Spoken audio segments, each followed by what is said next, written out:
Assalamualaikum warahmatullahi wabarakatuh. Perkenalkan, saya Novia Rusada dari program studi akuntansi.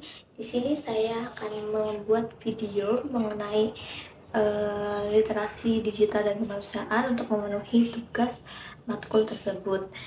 Di sini saya akan membahas mengenai menangkal hoax dan disinformasi dan bagaimana cara kita menjadi warga digital yang bertanggung jawab. Oke, yang pertama, jadi di era digital saat ini, informasi tersebar dan sangat mudah untuk diakses atau kita dapatkan dari platform online. Nah, tapi sayangnya tidak semua informasi yang ada di platform online tersebut itu benar atau akurat gitu. Nah, banyak hoax dan disinformasi yang dapat menyesatkan, bahkan dapat membahayakan masyarakat. Jadi sebelumnya, apa sih hoax dan disinformasi itu? Jadi hoax itu adalah informasi palsu yang tidak benar yang sengaja dibuat dan disebarkan untuk menipu atau membingungkan orang lain. Sedangkan disinformasi tersendiri itu adalah informasi yang menyesatkan, meskipun dibuat berdasarkan fakta yang benar, tetapi sering digunakan untuk memanipulasi opini publik atau mencapai tujuan tertentu.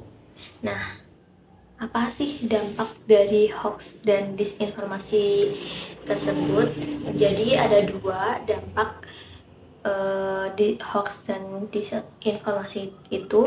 Yang pertama ada dampak sosial dan dampak individu. Kita bahas dampak individu terlebih dahulu. Dampak individu yang pertama itu bisa kehilangan kepercayaan pada informasi yang benar atau informasi yang sebenarnya. Dan yang kedua itu memicu rasa cemas dan ketakutan karena banyak hoax dan disinformasi tersebut lebih mengarah untuk menakut-nakuti publik gitu. Nah, yang ketiga itu mendorong perilaku yang merugikan diri sendiri atau orang lain. Nah, yang kedua ada dampak sosial. Dampak sosial yang pertama itu bisa terjadinya kerusuhan sosial, terus adanya konflik antar kelompok kayak tawuran, terus yang ketiganya terganggunya stabilitas negara. Nah, gimana sih kita sebagai warga digital untuk menangkal hoax dan disinformasi ini? Jadi untuk menangkal hoax dan disinformasi yang kita perlukan itu kita harus bertanggung jawab. Yang pertama itu kita harus bertanggung jawab. Nah, langkah-langkahnya tuh gimana sih? Yang pertama kita harus mengecek sumber informasi yang kita dapatkan. Pastikan informasi yang kita baca berasal dari sumber yang kredibel dan terpercaya. Nah, yang kedua itu adalah pahami konteks dari informasi.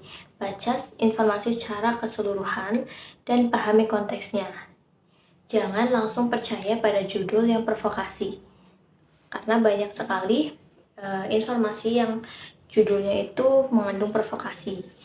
Nah, yang ketiga ada verifikasi informasi.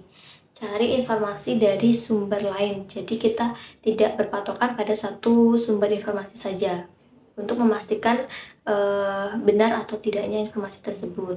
Nah, yang keempat itu adalah laporkan hoax. Apabila kita menemui berita hoax, kita bisa melaporkan kepada platform online terkait maupun ke pihak yang berwenang. Nah, yang kelima, kita harus berpikir kritis sebagai warga digital. Kita harus berpikir kritis dan tidak boleh mengambil informasi secara mentah-mentah. Kita harus membaca terlebih dahulu, jangan mudah terpengaruh, dan kita harus menggunakan akal sehat untuk mengambil informasi tersebut. Nah, untuk tips tambahannya, kita bisa mengikuti edukasi literasi digital seperti halnya saat kuliah saat ini ada mata kuliah literasi digital dan kemanusiaan. Itu sangat membantu untuk kita bisa menyaring informasi-informasi yang ada di platform online. Nah, yang kedua, kita bisa terlibat komunikasi digital yang positif dengan saling mendukung untuk menyebarkan informasi yang positif. Nah, yang ketiga itu kita pastinya menggunakan teknologi yang bijak. Kita tidak boleh menyebarkan informasi yang hoax dan tidak benar, dan kita harus bertanggung jawab atas apa yang kita share di platform online gitu. Mungkin itu dari saya. Nanti akan saya tambahkan contoh-contoh hoax dan disinformasi yang ada di Indonesia. Sekian, terima kasih. Wassalamualaikum warahmatullahi wabarakatuh.